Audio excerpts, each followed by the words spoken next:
Picture yourself in your mother's shoes. She turns on the TV and there's breaking news, bad shit's happening. She goes on her phone on Facebook and breaking news, bad shit's happening. Everywhere she looks there's danger and emergencies. And so she can't help but feel that you, her son, are unsafe. And this is why you can sometimes have an overbearing mother. Can you blame her for it? Jeffrey says you should. Jeffrey says that you should be rude to your mother, that she doesn't understand you. Jeffrey says that you should fight everyone around you. But Adonis expects better from you. He wants you to know that there is so much value in respect and love and understanding and empathy for those around you. You have to understand that it's not your mother's fault or anyone else around you who's so scared of the world. Politics and media is structured in a way to really show you way more of the negative emergencies, the huge breaking news, because they know that that attracts eyeballs. What kind of videos pop off on YouTube usually?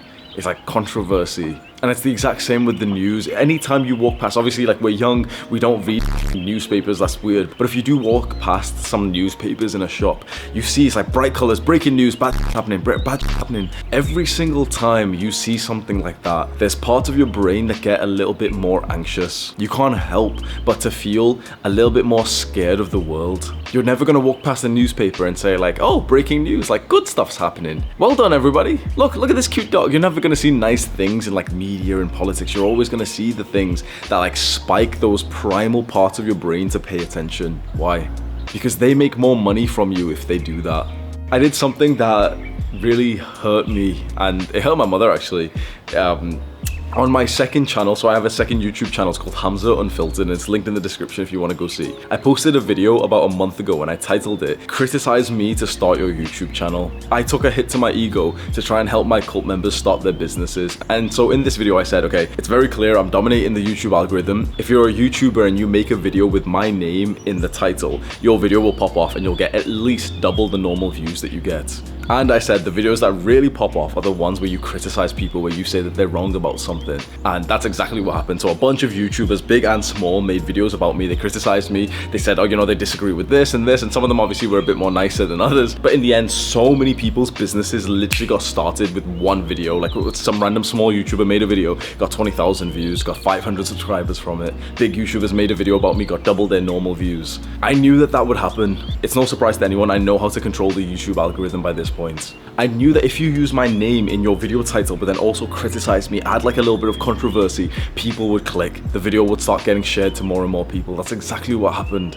And I was able to manipulate the mighty YouTube algorithm. We were able to. People, like, think about how sick this is. Obviously it took a bit of a hit to my ego, watching these videos and stuff. But a bunch of people's businesses got started with one video. I'm incredibly proud by that. This kind of negative content, this controversy, it really sells and it really attracts us. There's like just something about our brains that's so attracted to the bit of like, this person said something bad about this person and this country's like dying now and like, oh look, emergencies. We can't help but to be interested in that. It is your duty right now. It is your duty as a young man who is ambitious and wants to strive for success that you keep safe your mental focus. You don't allow your focus to be sacrificed, especially not to like these big sort of like media companies that don't give a fuck about you, these like politics and everything. How do you think that Adonis wants you to live? Glued to your screen? Constantly looking at Twitter? Bro, come on. If you're using Twitter, quite frankly, I'm disappointed in you. And I don't know if that really means anything to you, but I just want you to have that in your mind. I use Twitter. Some random guy on YouTube said that he's disappointed in me for that. It's like it's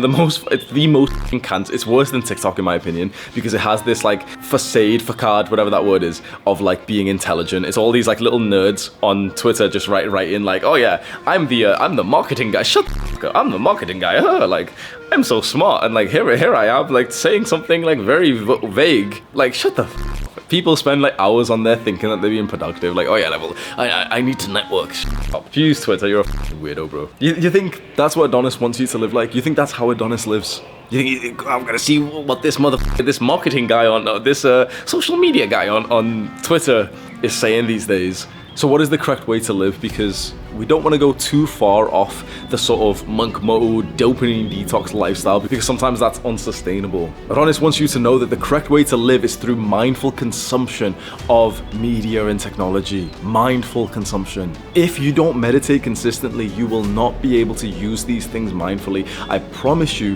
that when you're consistent in meditation, these things don't affect you as much. If you're watching this right now and you've already been consistent in meditation for a while, let's say 6 months, every day, you won't really relate that much to this video anymore. You'll think, oh yeah, well, I watch it, it's a Hamza video, and Hamza videos are pretty damn good, but like, I don't really relate to it. Because when you meditate, you keep that clear focus when something disturbs your mental state. So you're walking past, you see the newspaper which says like breaking news, and it doesn't really register anything in your mind because you've already trained your mind to ignore these distractions. But when someone doesn't meditate, let's say Jeffrey walks past these newspapers, some average guy walks past these newspapers and he reads it, his mind then processes that information that he sees, breaking news, emergencies, and then his emotions are changed by that, his beliefs are changed by that, his attitudes are changed by that, and then his actions are changed by that. It's fear-mongering on a worldwide level. To combat that, to keep yourself safe, meditate.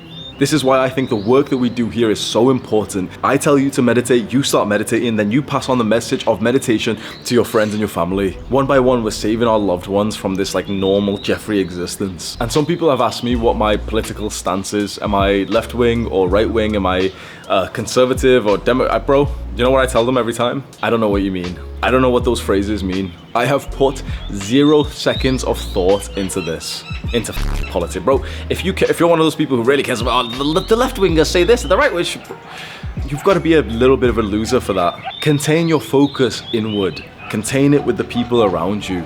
Trying to think, oh, but those old white guys might change it for us. They should make life easier for us. Who gives a Why are you asking some old white guy in the member of parliament to change things for you? Why not change your own life? Whoever gets voted. I'll be totally honest. I'm gonna be totally honest. I don't know who the current president of the United States is. I don't even know who the Prime Minister of the UK is right now. Honestly, I really don't. I remember the last president was Donald Trump. That's the last one that I remember. And the last Prime Minister, I don't even know, bro. And people will watch this and say, oh, he's so ignorant and he's so uneducated.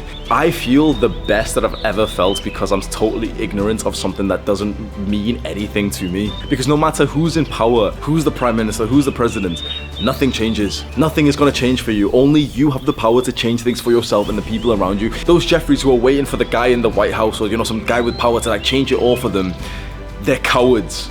Only you have the power to change your life and for those around you. Waiting for some big guy to do it that makes these Jeffreys a little...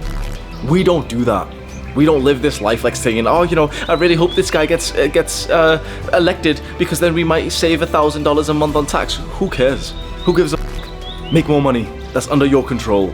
Allowing your life to be made so different because of like politics and spending so much time. People do this. I don't know if you've seen this before. People go onto Twitter and argue with other people about politics. It's actually one of the biggest uses of Twitter is kind of arguing about politics. No, but Donald Trump said this. No, he didn't. He said this. And oh, but if the right wingers get, who cares? Why would you let that infiltrate your mind? You know what's interesting? When you take a big step back from modern media, especially the news, you're not totally ignorant either. Fair enough, bro, I don't even know the president, right? But through all of COVID, I remember so many people constantly seeing the stats. How is this? This is what people did, right? Through COVID, people kept on looking at the news and keeping up to date with how many people had died. And people would say that in conversations oh, did you know we just hit 100,000 deaths? What the As soon as COVID started, I didn't watch the news. When it was going really crazy, I didn't watch the news. When it was dying down, I didn't watch the news. I still kept safe. I never even had COVID. Most people these days think that content aggregation, think that an overload of information is a good thing. There's so much truth in those quotes that say something like, previously, the man with information was the stronger man. And now the man who actually has less information, who is more selective about the information he allows to infiltrate his brain, is now the stronger man. Because information is everywhere. It's so in abundance. If you allow every person on Twitter, all these headlines to infiltrate your mind, you are a weak person. But we don't live like that anymore, do we? You have to protect the boundaries of your mind and really think to yourself, very, very mindfully, objectively think, is this going to help me? Because the thing is, you have enough people in your life who constantly watch the news, who look at all this information and your mother sending you articles, your dad sending you a Facebook post, I'm traveling and my dad will send me some kind of oh, did you know in Thailand, someone got killed 4 years ago? It's doesn't matter. More than enough people will be like that. And so if there is some kind of real emergency that we need to know, they'll tell us. I didn't watch the news, but I knew about COVID. I was probably more educated on COVID than the majority of people, and you probably feel the same way. It was weird. It's like we didn't really watch the news, we didn't really pay attention to it, but it's just like automatically it's just being kind of like a young person who's active on YouTube. You just kind of like learn so much faster than the people who watch like the news and like, oh my god, you know, this is so scary. 100,000 people have died. I feel sorry for the Jeffreys who are so deep in this kind of like daddy save me energy that they'll disagree with what we're saying here, and they'll say, no, but you don't understand the importance of like spreading the news is absolutely weirdo, bro. Guarantee anyone who disagrees with us doesn't lift. Guarantee everyone who disagrees with us doesn't meditate. Guarantee everyone who disagrees with us doesn't journal. So they're Jeffreys. They're people who we shouldn't even be listening to. You can subscribe to the channel if you want to. Welcome to the cult. Do the hard work, especially when you don't feel like it. Mwah.